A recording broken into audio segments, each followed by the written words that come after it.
And so today I'm excited to bring you this webinar on teaching qualitative methods online. And we have three great presenters who I'm going to introduce in more depth in a second. So my name again is Stacy Penna. I'm an NVivo community director. I'll talk more about the NVivo community at the end. I do just want to go through some GoToWebinar protocols. So on the top right-hand corner of your screen, you'll see a orange box with a white arrow. If you click on the white arrow, it opens up the menu, and feel free to type in questions at any time during the presentations. We won't take the questions though till the end, just to help with the flow of the presentation. We also have a handout that you can download of the PowerPoint slides of all the presenters, so feel free to do that too. And everyone will be on mute just to help us with noise volume. So now I want to introduce the presenters. So we have Christina Silver, who's the founder of Qualitative Data Analysis Services and a research fellow at the University of Surrey.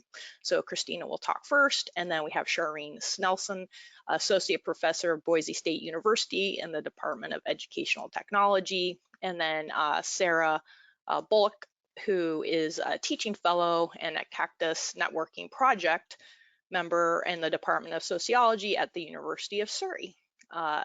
And we want to have this conversation continue, either start now or after to this webinar. So we have a Twitter hashtag NVivo chat, so feel free to go there and keep the conversation going. So with that, I'm going to hand this over to make Christina the presenter.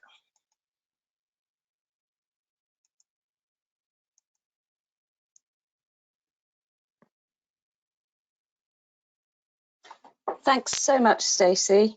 Hopefully everybody can see my screen now, and I'll go into my PowerPoint slides. Yes, we can see it. Looks great. Thanks so much. Okay, so I'll start off with a very brief little bit of context about myself for those of you who don't know me. I've been working with qualitative software for about 20 years now, using NVivo and other qualitative software tools for my own research, and also facilitating others to harness tools powerfully for a range of different types of projects and methodologies in both face-to-face and online teaching and consulting settings. Today, I'm going to talk about strategies and tactics for moving from face-to-face to synchronous online teaching of NVivo. What I have to say is also relevant to other qualitative tools. Much teaching of NVivo happens in intensive workshops lasting from maybe a few hours to several days or even up to a week. In the current global pandemic, it's obviously not possible to run face-to-face workshops. So today I want to outline some principles that I hope are useful to inform transferring from face-to-face to online teaching. My focus is largely on instructional design in broad terms, rather than the technical specifics of teaching online, which Sarah Bullock will discuss later on, or the detailed content examples, which Charlene Snelson will cover. What I'm not going to do today is to provide a one-size-fits-all recipe for teaching NVivo in synchronous online sessions. The reason for that is because I don't believe there is one. Each session has its own characteristics and objectives, and each teacher has their own style. So therefore, my focus is on highlighting some key ways of thinking about transferring to online contexts, some key strategies and tactics to consider in your own environments, and I hope that will be useful.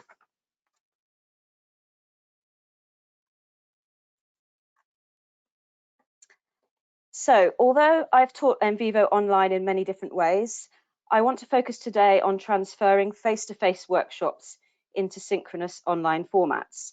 And that's because face-to-face workshops are very common, typically, as I said earlier, over a couple of days, and perhaps these are the most complex to transfer into online settings. Those of you who've taught NVivo in face-to-face workshops will know that the task is very complex, and it's even more so when teaching NVivo in synchronous online sessions. So therefore, it's not just a simple case of delivering the same content in the same way, just using a different mode. It really requires a redesign. Face-to-face NVivo workshops lasting a day or more often involve learners working on individual computers, and facilitators walk around the room observing how individuals are progressing, taking account as they do so both of what learners are doing on their screens and cues such as their facial expressions and so on. This isn't possible in online settings in the same way, even if you're using technology that permits the sharing of screens and all learners have their videos on. Recreating these aspects of co-presence is very challenging.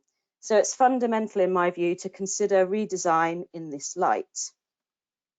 There are two aspects that need redesigning: the teaching and learning strategies, meaning what's planned at a high level, and the tactics, meaning how the redesigned strategies will be accomplished. Much of the tactics redesign has to do with the technologies used in delivering online synchronous sessions, and Sarah will be talking about this in more detail. But in addition are aspects related to the content and nature of delivery, both of which I'll come back to later. The starting point when redesigning a workshop that you're used to delivering face-to-face is to evaluate the whole of that program to determine what can be accomplished in a synchronous online setting and what needs to be altered in order to do so. For me, that means first focusing on the overarching learning objectives, asking the questions about whether these remain the same as in the face-to-face equivalent or not.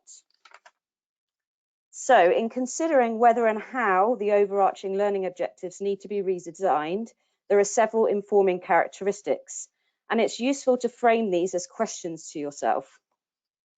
First of all, number of learners. Are you intending to have the same number of learners as you would in a face-to-face session? It's easier to manage smaller groups online than larger groups, but you may not be in control of the numbers. Different sized groups require different designs. Then we have homogeneity of learners. The extent to which all learners are at the same starting point is an important factor, whatever type of session you're running. And by that, I mean their qualitative methods background, their familiarity with NVivo, and their needs from your training specifically. I would argue that in online teaching and learning, this is even more important. So you need to consider ways of accessing that information. Then is the issue of individual support. How much individual support do you normally provide in a face-to-face session? And how important and feasible is it to recreate this in an online context?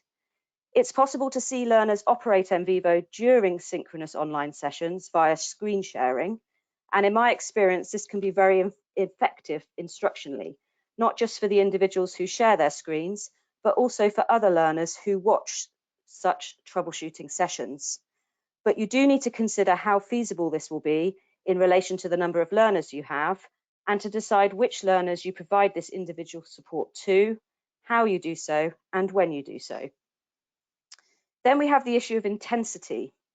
Learning NVivo in a face-to-face workshop, say over 2 consecutive days, is pretty intense, both for the learners and those facilitating the sessions. Learning and teaching in synchronous online sessions is even more intense, even more tiring for the teacher and the learners. So you really do need to consider how to mitigate the challenges that this can involve. So let's break a few of these things down. What about the length and pace of synchronous online learning sessions? Overall, you'll likely find that you need more time to teach the same content when the learning objectives are the same in online sessions than you need in face-to-face sessions.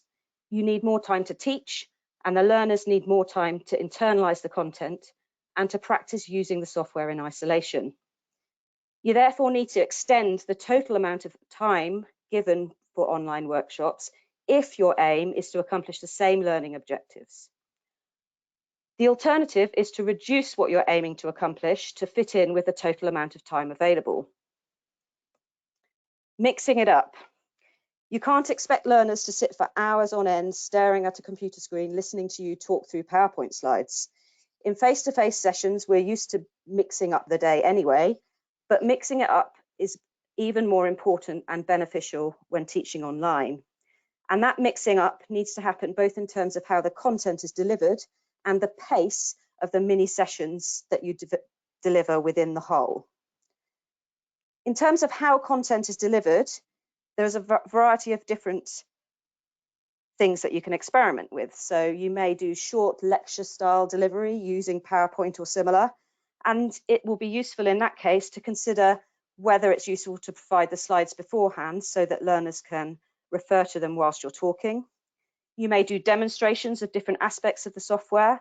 I'd recommend that you do that in shorter bursts than you might do in a face-to-face session.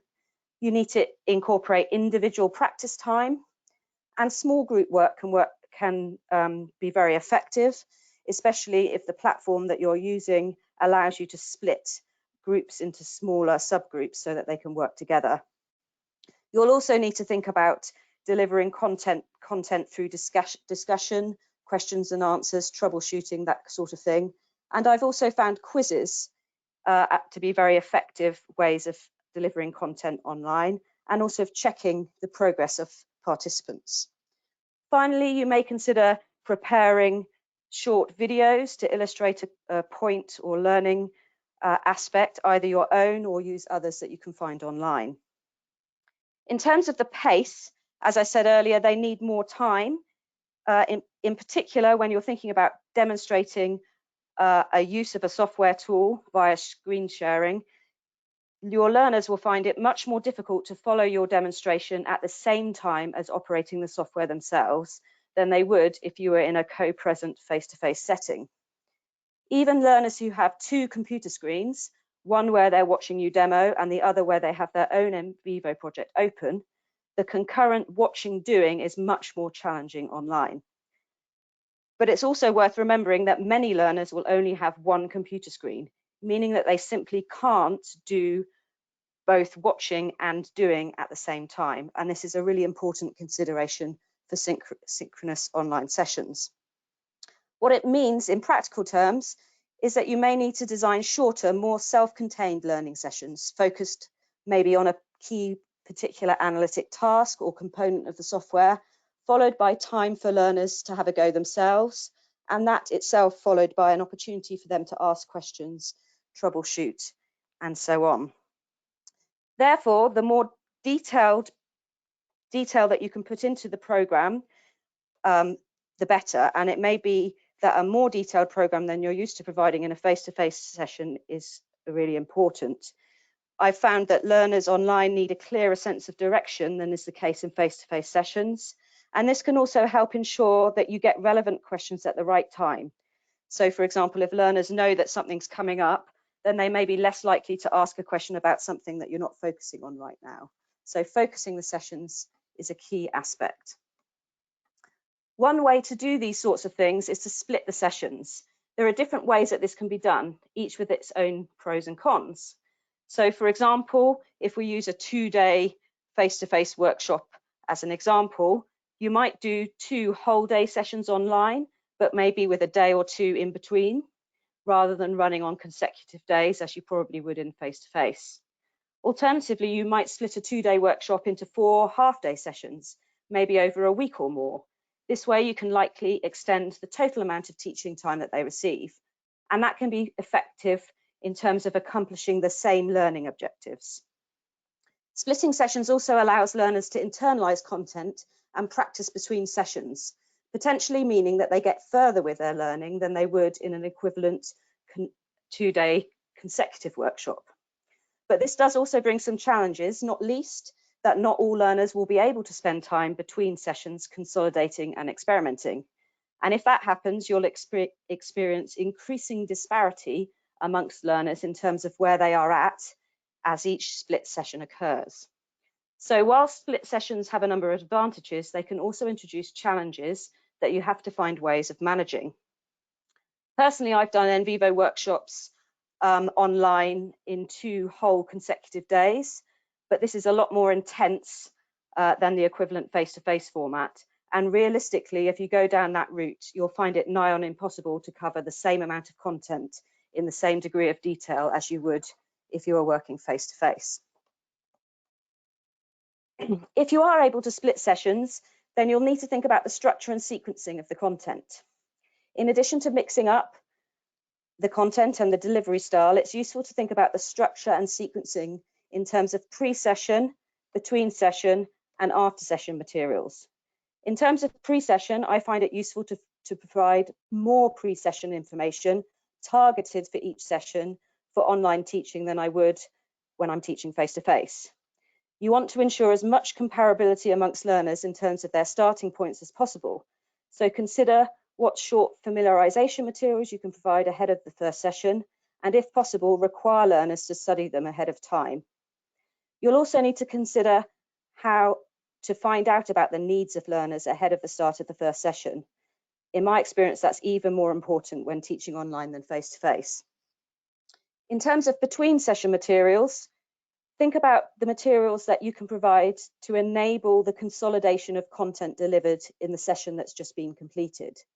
That might include practice exercises, which can be formal or very informal. And it can also be useful to ask learners to give feedback about their individual progress between the sessions to inform your understanding of how they've been getting on, and also to help you target the content of the subsequent sessions most usefully.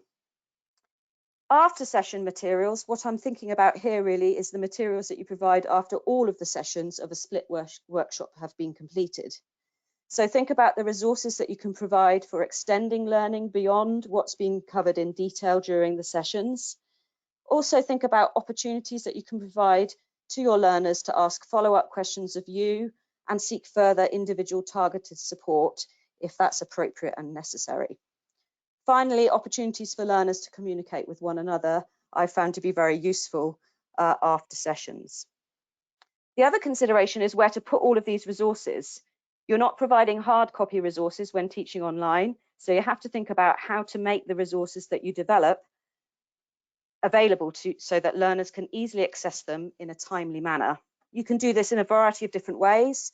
Maybe you might create a shared folder in Dropbox for your training workshop or some other similar cloud-based system, or alternatively, you can create a shared virtual learning environment where you put all of the materials. This means learners will have an additional piece of technology to learn, which may be problematic in some circumstances, but I find this to be a great way of providing materials, especially if you use a platform where the learners can log in, post questions to you, and communicate to one another. There are various platforms to explore for this. I personally use Google Classroom because it's easily accessible, it's free, and it allows me to group the resource materials according to the session and add materials as each session is delivered. I mentioned diverse learner needs earlier, raising their starting points as a key consideration. In addition, are ways of facilitating participation and interaction and checking in on learners' progress. Both of these are aspects that Sarah Bullock will discuss in relation to technology, so I'm just going to raise these now rather than talk about them in detail. But what I do want to say is that it's really, really important not to forget the evaluation. It's obviously important to gather feedback about the content of an online session, but it's also important to gather feedback about the learning experience in the online setting. Think about ways that you can gather this feedback, not just at the end, but as your sessions progress, so that you can make adjustments on the fly as required. So, a lot of how you design synchronous online sessions has to do with your established teaching styles. There are clearly a lot of differences with teaching NVivo in face-to-face settings and synchronous online formats. I hope to have picked out some of the key things to think about today to inform your thinking. It's common to think that face-to-face sessions are more effective, but I don't think that that's necessarily the case. If the learning objectives are adjusted for online settings and the strategies and tactics used are appropriate, then synchronous online teaching can be just as, if not more effective than face-to-face. If you haven't taught NVivo in synchronous online sessions before, you're likely to be anxious about how it's going to go. That's completely natural, but remember that your learners are also likely to be anxious about learning in this way. Be aware of that and make time to set them and yourself at ease. Finally, it's worth thinking about opportunities. It's going to take quite a lot of time to redesign, plan, and practice to get this right. But if you can see the transference of your NVivo teaching as an opportunity, it will be much more effective. It's an opportunity for you to reflect on your established teaching methods and styles, to evaluate your effectiveness, and to try out different ways of teaching. Value the fact that the process will allow you to learn a lot as well. It might be that the process has been enforced on you because of the current inability to run face-to-face sessions, but that doesn't mean that synchronous online teaching and learning of NVivo needs to be viewed as the poor cousin to a gold standard of face-to-face workshop. I'd urge you, therefore, as you embark on this, to see it in two positive ways. Firstly, as a way to support those who are currently at home needing to get to grips with NVivo or needing to extend their expertise and get their analysis done. You'll be helping them a lot by providing NVivo support online. Secondly, see it as a way to extend your own teaching expertise. We're all used to adjusting our teaching as new versions of NVivo become available. Teaching NVivo online is just another extension of that. It can be done, and it can be done well, if you take the time to consider the challenges and address them for you and your learners. That's it. Many thanks for listening. Great, Christina. Thank you so much. That was excellent. So I'm going make Shireen the presenter now.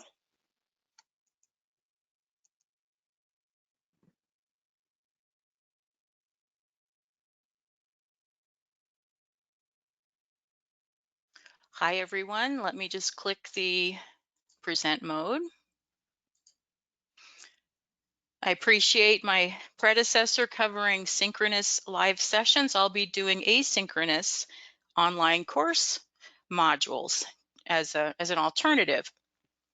I am Shireen Snelson, and I am coming from the northwest corner of the United States at Boise State. And I'll just go right ahead and get started on this. As a brief bio and some background, I have over 17 years teaching in a fully online graduate program. So I've been doing this for a long time, but different types of courses, not always qualitative methods. That's been more recent since we put our doctoral program online. But in the past 3 or 4 years, I've worked with doctoral students online in both synchronous and asynchronous sessions. We did some field work in World of Warcraft with online meetings with one group of doctoral students, but I also teach an asynchronous course on qualitative data analysis using NVivo, and that's what I'll be talking about for the next few minutes. So some reasons for asynchronous online learning are that there are some advantages to this, and there are times when we would want to do this. We have students in our program who live all over the world, so they're in multiple time zones, and trying to get people together at the same time can be really logistically difficult. We do it, but it's also nice to have the asynchronous because they can come in whenever it's convenient and don't have to try to show up in the middle of the night. It's flexible for our students who are also balancing job, family, and school obligations. Many of our students have full-time jobs, many responsibilities, and more recently have been the people in their building who are responsible for helping everyone get their courses online during the pandemic. So coming to live sessions is a little bit more challenging for them, and they appreciate the asynchronous flexibility. It also provides time to think and reflect before responding. So there's always a lag time between responses, which can be advantageous at times. So I'm going to talk about teaching data analysis in the online course because this is what my course focuses on, is this piece of this qualitative universe. And we use NVivo in my class. I've used NVivo for many, many years, and we use the sample data that come with it. It's very helpful to us to have this set of data that everyone has. And they do have student licenses available for Windows and Mac systems, which is very nice. So students can get a reasonably priced copy of NVivo, and it's available for 2 different systems, which is wonderful. And I can tell you, as a longtime online educator, we're reliant on what students bring to the table as far as technology, and we will have people with both systems. It's a good idea to become somewhat familiar with the functionality of each system. I'm really grateful that the newest release of NVivo has more similarity between Mac and Windows. That we used to have a Mac version and 2 Windows versions. Now there's basically one version, but the Mac system has a little bit less functionality, so it's good to be aware of that. There are certain things like reports and auto coding for themes that won't work on a Mac. So when I design projects, I make sure it works on Mac first, and then I know it will work on Windows. But the sample projects come with the software, so we've got various types of data, all kinds of interviews, surveys, there's maps, there's examples of coding queries. All of these are resources that we can use that are readily available. And what it's done for my students, and what I have found very helpful, is that it gives us a common experience with the same software and data, so we can make comparisons. We can practice, they can compare what they did with what was done in the sample project or what their peers have done in the classroom. So that's been really helpful. I'm going to give you an example, a couple of quick examples of course modules that fit with NVivo and the sample data. One of them that I do early in the semester is using online data. And I've noticed that some textbooks that teach NVivo move this to the end, but I have it at the front because we're working with the environmental change down east sample project, and those data are a few years old. And before we get into them, I want my students to become familiar with the context of the area where these data were collected. They were looking at community perceptions of land use change and changes to the environment. So I want my students to learn something about that. So I create these projects using the instructional design model for complex learning. It's the 4CID model. And basically it has 4 parts. One of them is a learning task. Supportive information is the second part. The third is just-in-time information, and the fourth is part task practice. And I use this to structure these modules using an approach where we incrementally go through different parts of the software and different types of data. So it's called emphasis manipulation using the terminology of this instructional design module. So for the online data project, the learning task is for them to collect some online data about Carteret County, and that's where the sample project originated. So it could be Twitter data, Facebook, online news stories from that are local, and so forth. The supportive information provides the big picture ideas. So these are readings, and we get into research ethics about using online data in this particular module. Because as you know, this is a gray area. So when is it okay to sample these? When do you need to get permission? Do you need to get permission? Those kinds of things. The just-in-time information, this is where I provide tutorials for using the software. I create my own custom video tutorials for every module to make sure that they align to what we're doing. Make sure they're captioned. I'll upload them to YouTube as unlisted videos. YouTube's machine transcription tool is awesome. So it'll transcribe and create captions within an hour or so. Most of the time it works pretty well. And then I use the online editor to make corrections because they never get NVivo right. You know, there are certain terms that they don't get right. And I also include links to online help documents, which are spectacular for providing general information about each tool. And then they do a part task practice. So in this particular case, they're sampling and importing online data into NVivo, learning how to use the NCapture tool. So they're learning one piece of this data analysis universe in this project. And this is a 1-week module. So these are 1 week's quick modules where we're incrementing through the software, through different types of data, but also making sure that we're looking at methods. Why and when would you use these tools and these types of data? Okay, here's another example that will probably look pretty familiar to a lot of people. Coding interviews. So the sample project has interview transcripts, and we practice first and second cycle coding following Saldana's work. So the supportive information, they read about approaches for first and second cycle coding, look at examples, and then again, the just-in-time information, captioned video tutorials showing them how to create codes in NVivo, showing them how to work with the coding stripes, and then the links to the online help. Their part task practice is to import clean copies of the interviews into a new NVivo project where they can practice the coding techniques, and then they can compare with the sample project where everything's already coded. They can also compare with their peers online to look at the different ways that people approach these projects, which is really interesting, how they can approach these from different perspectives, but in the end, we come up with pretty similar themes from these data, which has been very fascinating to see. So that's the 4-component instructional design model that I apply to these 1-week modules within a regular academic session in an online doctoral program. So this is in a brick and mortar university online program.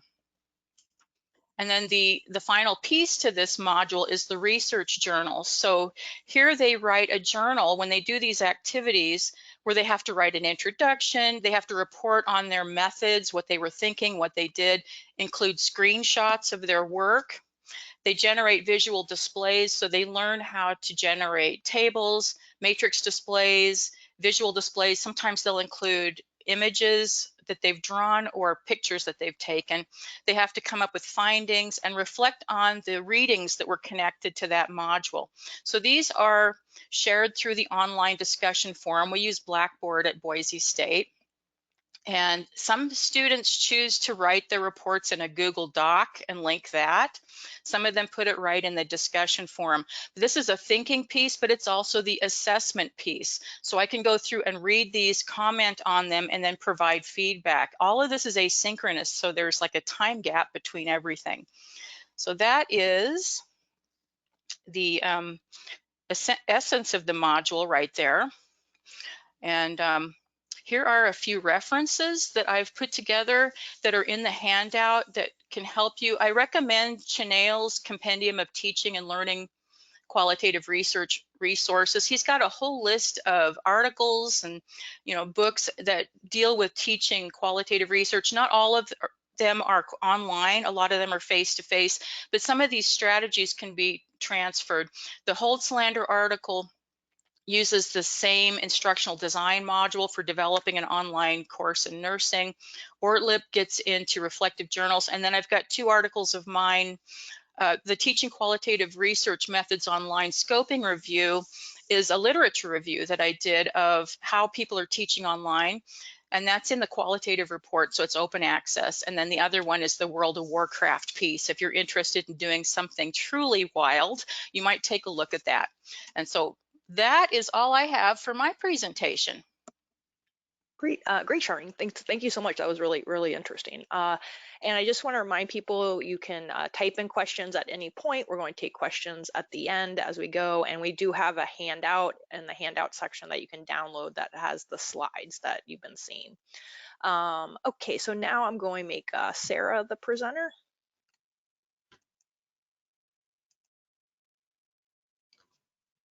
Thank you very much, Stacey. That's great. Thank you. Also, we'll put this into presenter mode.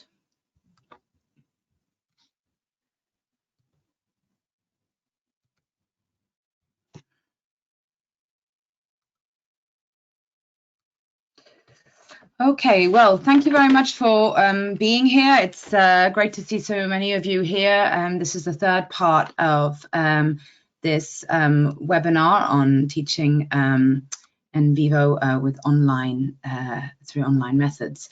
So my name is Sarah Bullock and I work for the CAQDAS Networking Project at the University of Surrey.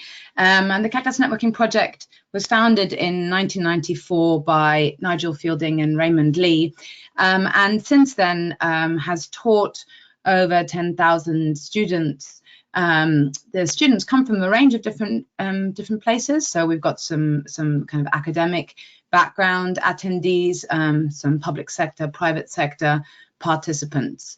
And the content of the training that we provide at the CAQDAS Networking Project, it's normally 2-day courses or 1-day courses, and we teach a range of different computer-assisted qualitative data analysis software, including NVivo.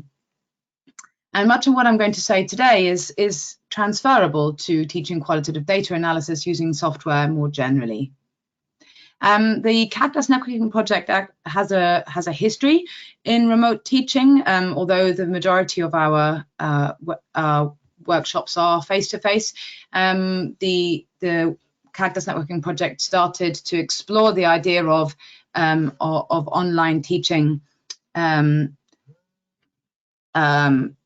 over 10 years ago now, and looked at how interaction between participants and trainers was mediated by technology.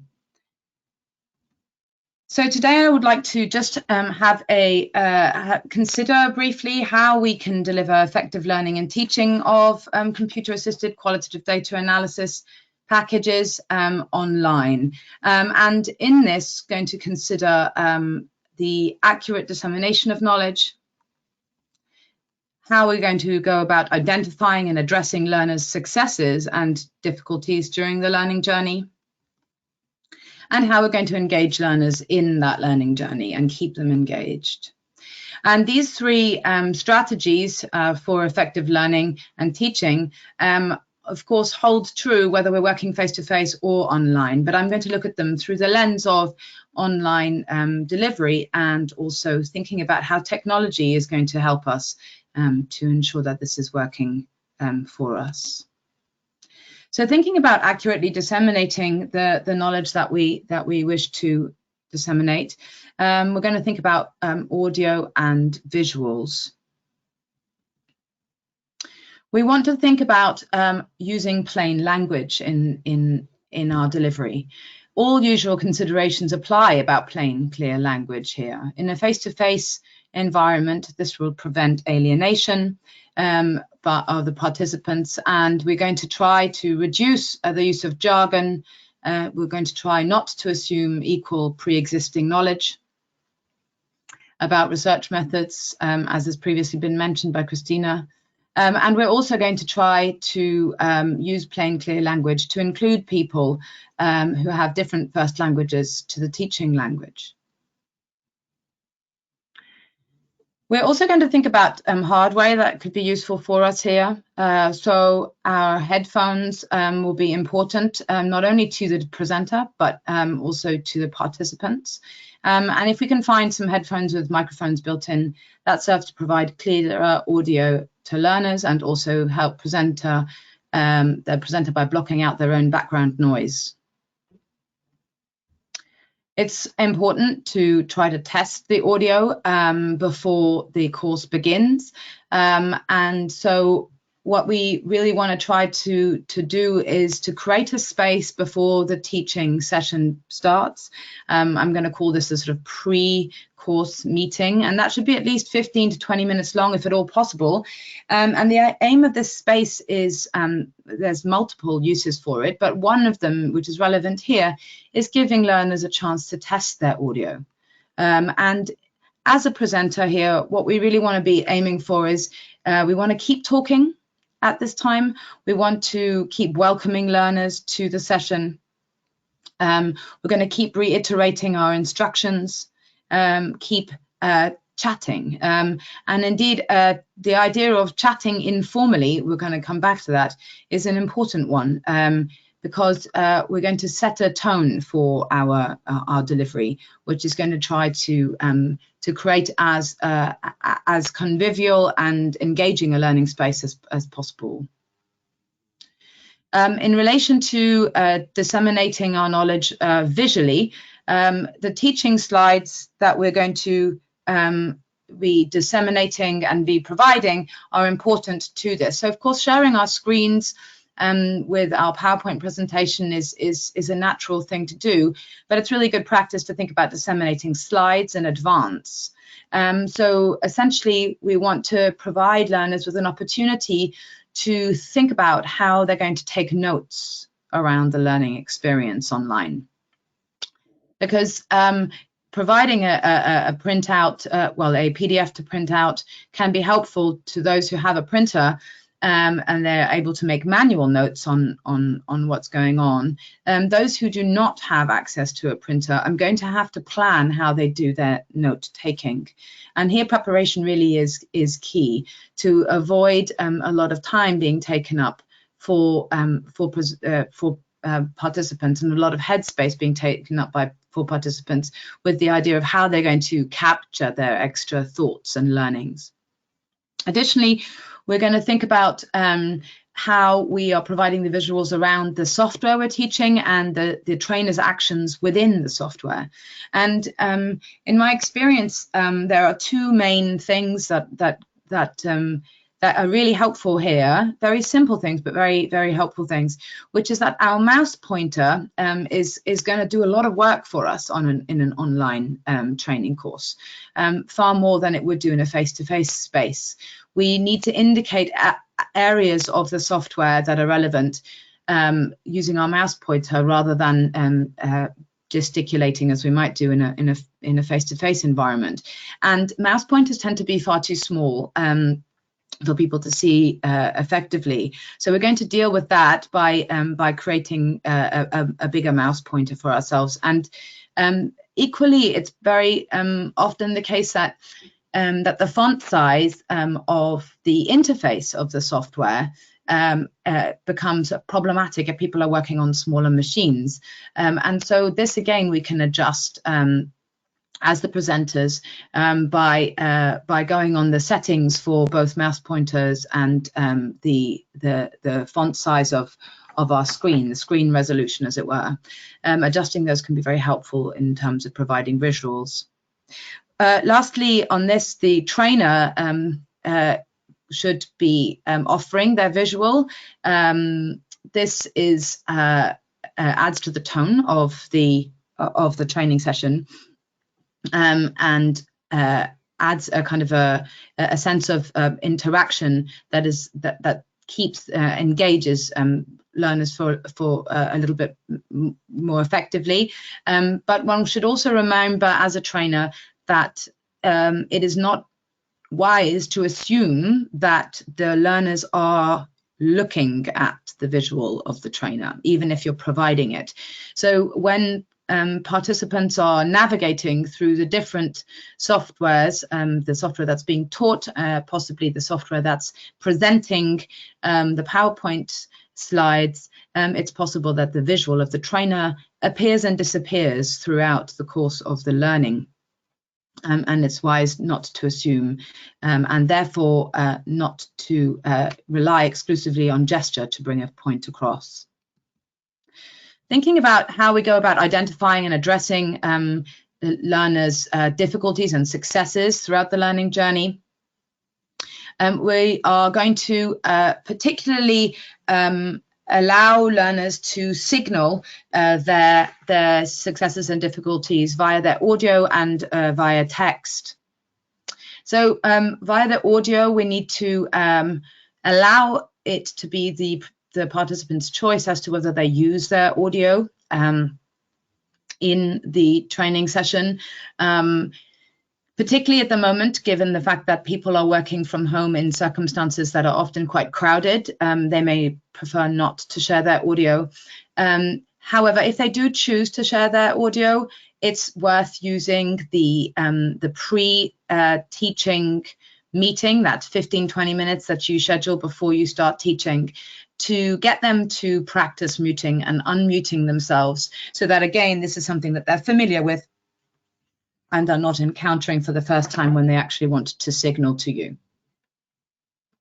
We also want to allow learners to signal how they're experiencing the training textually. And many platforms have chat functions embedded within them, many video conferencing platforms. If this is not working so well for you, you could also use a Google Doc for people to be live writing into to signal how they're getting on. Again, a tip for how to use those pre-session 15-20 minutes. Try to set a few background questions for participants in that time, and paste these into whatever text communication channel you're going to be using. So just their name, perhaps, maybe a bit where they're coming from a discipline perspective, or the context in which they're working, maybe a bit about their experience of using the software or qualitative research methods generally. This is going to give you an opportunity to read a little bit about where they're coming from, and we'll talk about why that might be useful again later on in terms of referencing individuals. But also it's going to allow them to practice using your text communication channel early on in the experience. It's important to stop frequently in all of this, and to stop more frequently, indeed, than would be the case in face-to-face, and to learn to stand the silence. That is to say that when we're asking people how they're getting on, it's going to take them a while to communicate with you if indeed they want to. It will take a moment for them to unmute themselves. It will take a moment for them to type their question into the text space. And so although it feels unnatural early on, it's very important to protect that space and that time for them to do that. We're also going to want to try to set expectations about when we're going to review what's written in any sort of text channel, and when the questions are going to be answered, so people know when you're going to get to their questions. Once we've identified successes or difficulties signaled to us, we need to then address these. And I found very useful here the idea of repeating queries back prior to answering them. So repeating what's been asked word for word, but then rephrasing it, perhaps in a slightly more general way, so that it's relevant to people and people tune back in to the discussion. Also, seeing whether the explanation that has been provided by you is sufficient is really good practice here. So that is essentially a conversation then. So it's not just a one-way communication that's happening. You are receiving the communication, responding, and then asking the participant to confirm to you that they're happy with what they have received, or whether they need additional input there. And that creates a sort of a conversational flow, which you hope will kind of suffuse through the rest of the training. Again, here, praising stamina is important in all of this. It's hard work to be a teacher in an online setting, but it's also hard work to be a participant.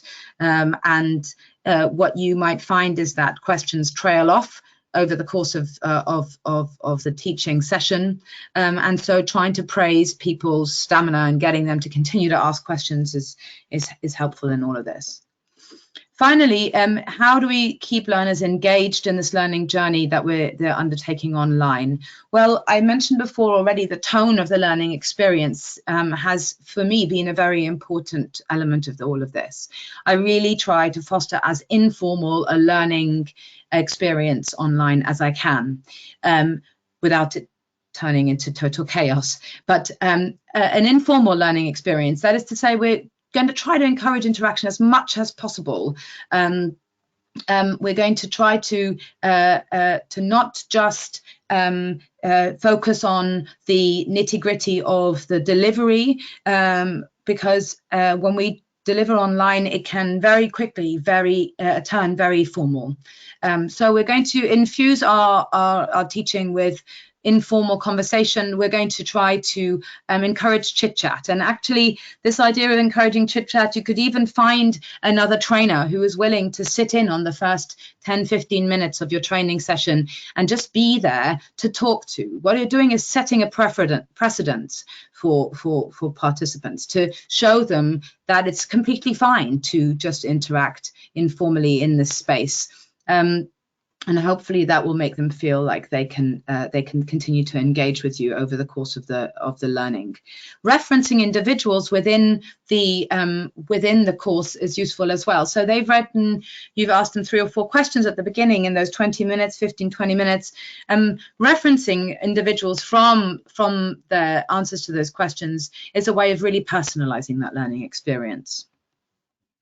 You might also encourage learners to share their own visual, that is to say their own video, although again, we can't really expect that of everybody, but it does create a sense of a group, and people get to know each other in inverted commas over time that way. Making sure that they have access to all the software that you need them to have access to, not just NVivo, but also the video conferencing software you're using and anything else. This is really important to try to iron out as early as possible so that people are over that anxiety, over that fear, that they can participate fully. Try to allow them, give them ways of testing that that's happened. So possibly a meeting fairly early on, maybe a day or two before the training course, just for 10 minutes, providing a space for them to test their technology can be a helpful way of ensuring that when they actually get to the course, they're as engaged in the learning as possible and not distracted by the technological side of things.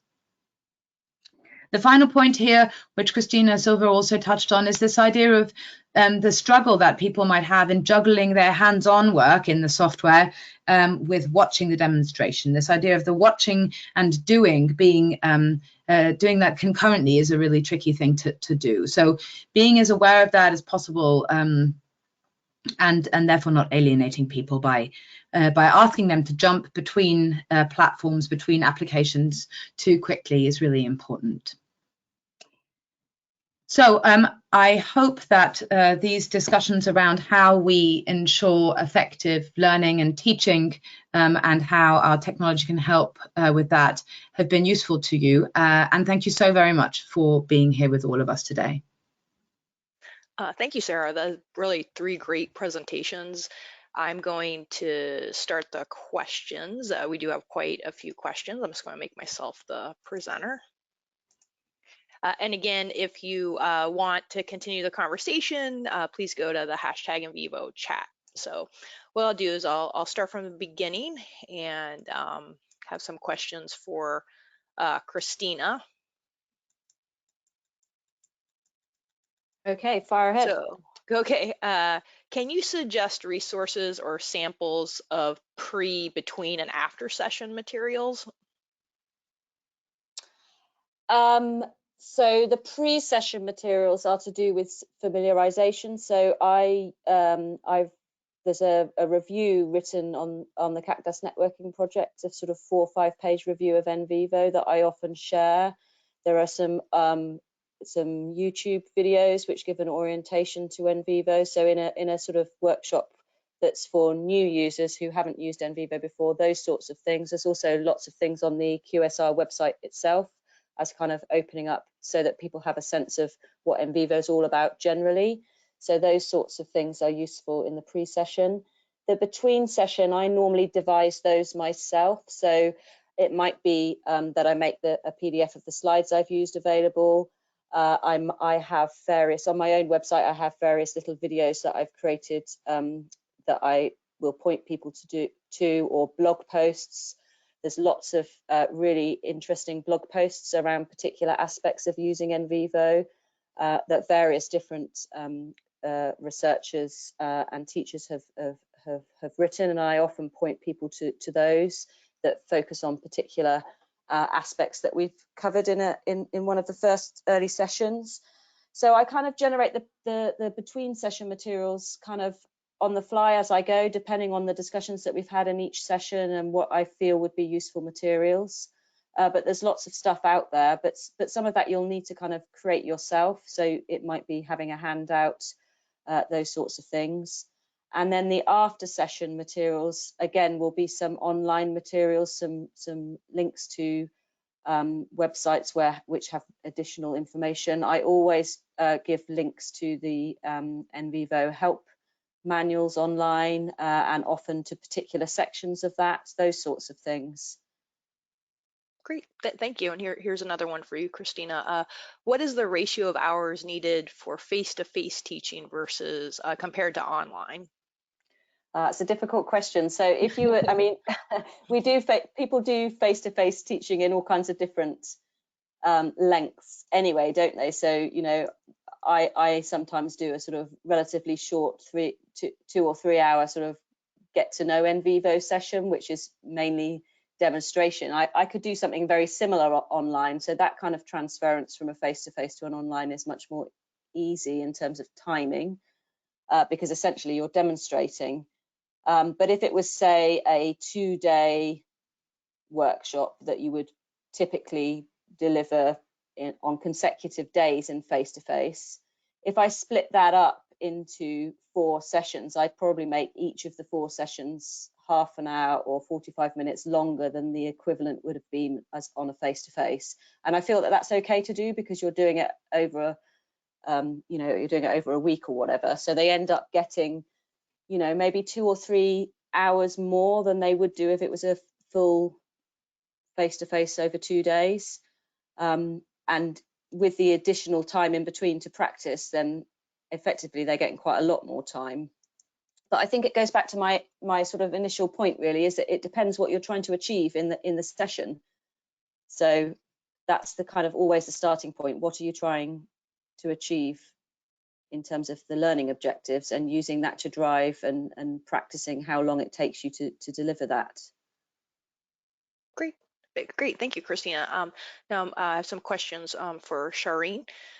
So Shireen, please say more about how to handle when students are on Mac and PC. Which version do you use to demo the course? I actually created, and let me start by saying that's an excellent question. I actually created parallel tutorials, one on the Mac and one on the Windows. And that was up through NVivo 12. Now with the newest release of NVivo, the interface is much more similar. And I'm thinking it might be possible to do a single tutorial and point out differences for the Mac, like we might do with Adobe software or other types of programs where there's differences. I actually do own both types of programs. I've got a Mac laptop and a PC machine, and I've got NVivo on both. So I usually make sure I understand how they're different. Not everybody can do that, so it would be helpful to go into the online help. They do have online help documents for Mac and for Windows. So comparing the help documents to see where there might be differences can also work pretty well. But if you can get your hands on both copies, or at least watch videos to see the differences, that can be super helpful for understanding where one might be different than the other. Great, thank you. Yeah, I agree with you with the new interface with the new NVivo. It is going to make it a lot easier for some of that. Okay, so another question for you, Shireen. Any reference about research ethics of using online data?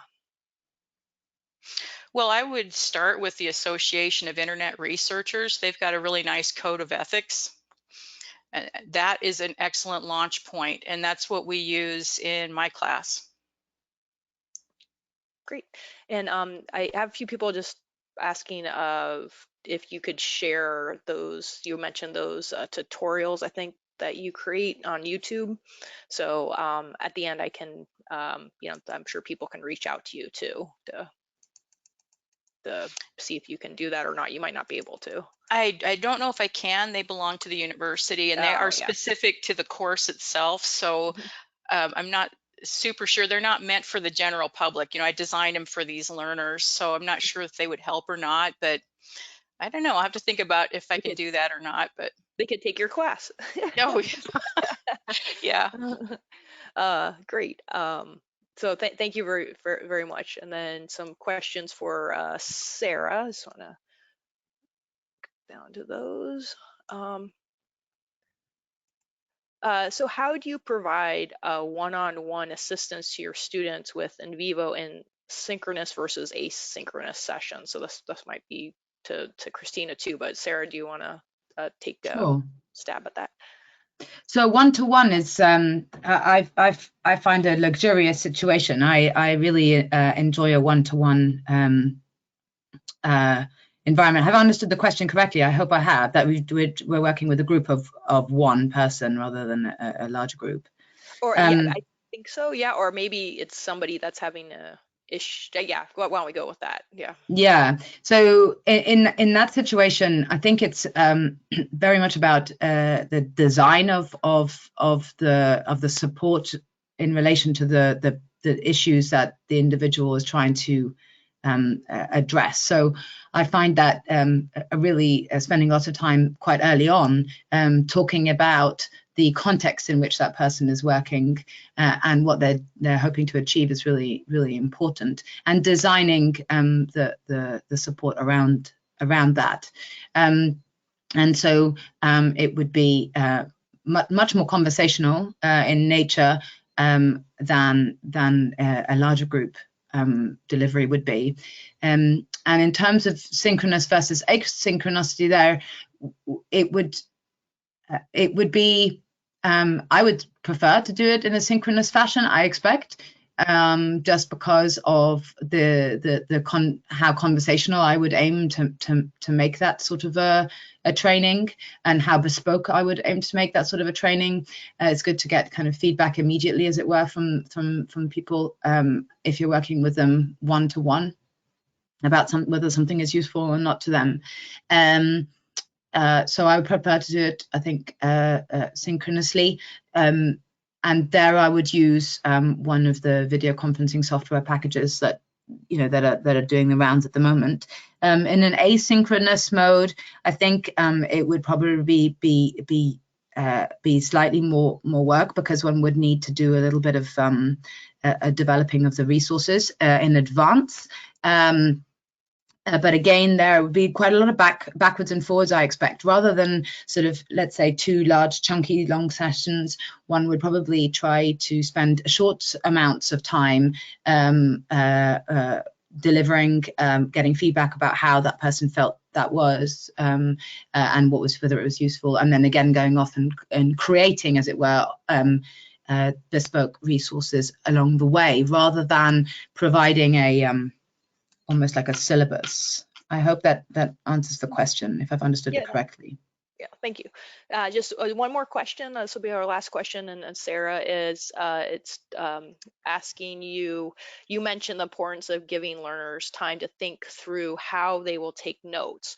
What might be effective ways for learners to take notes in these online sessions? Yeah, so if we doing it on pen and paper is still many people's preference.